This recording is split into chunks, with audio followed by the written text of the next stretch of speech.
मैंने इसमें अलौकिक शक्तियां डाल रखी हैं। मैं यहीं से तुम्हारे दुश्मनों का गला घोंट सकता हूँ। मेरे होते हुए तुम्हें कोई नुकसान नहीं पहुंचा सकता।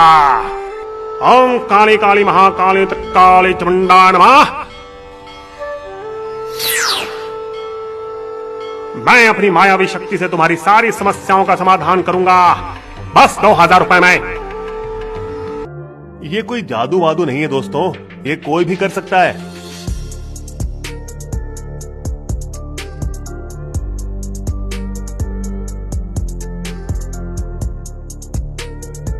ये तुम्हारे दुश्मनों का खून नहीं, ना ही ये बाबा का कोई काली माता का दूत है।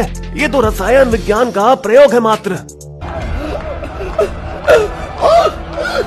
मिलिए सतारा के MBBS डॉक्टर नरेंद्र अच्युत दाभोलकर से, जिन्होंने अपनी सारी जिंदगी मांस नामक संस्थान द्वारा समाज से अंधविश्वास हटाने में लगा दी।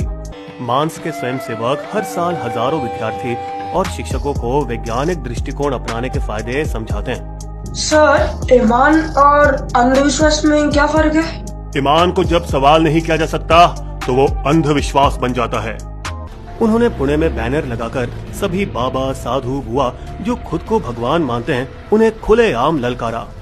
हमारे सामने जादू टोना करके दिखाओ और अगर मैं पर्दाफाश ना करूं तो इनाम ले जाओ। कई लोग आए पर इनाम किसी के हाथ नहीं लगा। मांस ने महाराष्ट्र सरकार को मनाने की बहुत कोशिश की। आप अंधविश्वास के खिलाफ कानून बनाने में कृपया हमारी सहायता करें, पर भाजपा और शिवसेना जैसे हिंदूवादी संगठनों ने इसका विरोध किया, ये समझते हुए कि ये हिंदू संस्कृति पर वार था। पर दाभोलकर सभी धर्मों के अंधविश्वास के खिलाफ थे। असलम बाबा खुद को हकीम कहलाने वाले एक ढोंगी बाबा थे, जो कि दिल के मरीजों को मौजीजों से ठीक किया करते थे। मरीज की छाती को कागज से ढककर उसे बेहोश करे बिना वो साधारण कैंची का उपयोग करके सीना चीरता था और हृदय बाहर निकालकर इलाज करके वापस शरीर के अंदर रख देता था। और आश्चर्य की बात तो ये है कि मरीज सर्जरी के बाद तुरंत खड़ा हो जाता था। मैं बिल्कुल ठीक हो गया, और दर्शकों को हैरानी में छोड़कर पैदल चलते हुए बाहर निकल जाता था।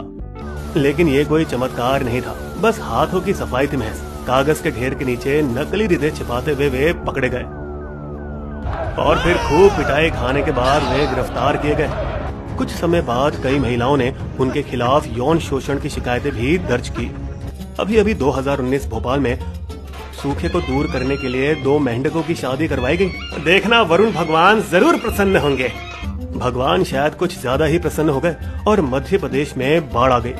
नए शादीशुदा जोड़े ने अपना वैवाहिक जीवन बस शुरू ही किया था। अरे दोनों का विवाह रद्द करो, भगवान इस बारिश से हमें बचाओ। दाभोलकर के मिशन में एक सामाजिक मकसद भी था। वे शादी के फिजूल खर्च के खिलाफ थे। धूमधाम से शादियों की बजाय अपनी बेटियों को पढ़ाने लिखाने में खर्चा करो।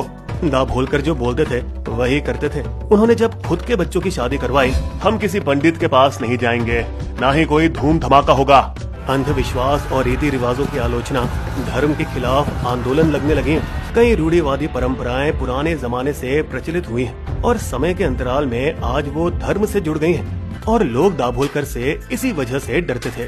सत्य और अंधविश्वास कभी साथ नहीं रह सकते दोस्तों। क्या आपको पता है ये किसने कहा? लेकिन इसका जवाब मिलने से पहले ही उनके भाषण को रोक दिया गया। ये सब सराहनीय था, पर आगे इस कहानी ने एक खतरनाक मोड़ लिया। सर, आपके लिए चिट्ठी आई है। अबे ओए, ये सब बकवास बंद कर, नहीं तो मारे जाओगे। सर, अच्छा रहेगा अगर आप पुलिस सुरक्षा लें। बेटा, अपने ही देश में अपने ही लोगों से मुझे सुरक्षा लेने की क्या जरूरत? मगर उन्हें शायद इतनी साहस दिखाने की जरूरत नहीं थी। 20 अगस्त 2013 की सुबह जब वो अपनी आदत के मुताबिक टहलने निकले, कट्टरपंथी हिंदूवादी संगठन सनातन संस्थान के 2 सदस्य उनकी ताक में थे और पीछे से वार किया। देख मरा है क्या? अबे इसे तो भगवान भी नहीं बचा सकता। वैसे भी ये भगवान को मानता कहाँ था? सीबीआई ने सनातन संस्थान के सदस्यों को 3 अन्य लोगों के खून का भी दोषी ठहराया। चारों अंधविश्वास के खिलाफ प्रचार करते थे। खून के लिए इस्तेमाल की गई बंदूक से सीबीआई ने सभी दोषियों को गिरफ्तार किया।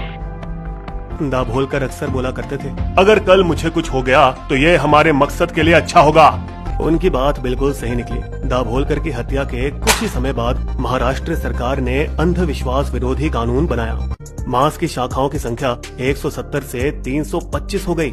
फेसबुक पर 90,000 फॉलोअर्स और 3,250 स्वयंसेवकों ने मास का ये संदेश कोने कोने तक पहुंचाया। भले ही हम 21वीं सदी में रहते हैं, मगर आज भी समाज में कई रूढ़िवादी परंपराओं की जड़ें मजबूत और गहरी हैं। उनके आखिरी शब्द हमें हमेशा याद रहेंगे। विश्वास और अंधविश्वास के बीच बस एक धुंधली रेखा है जिसे आपको और हमें पहचानना आना चाहिए। बिस्बो की शायरी। बिना पुख्ता आधार के सही नहीं विश्वास, नहीं तर्क पे खरा जो, वो है अंधविश्वास। चले दाभोलकर काटने अंधविश्वास की डोर, मौत वहां थी मिल गई, चले थे वो जिस ओर। अगर आप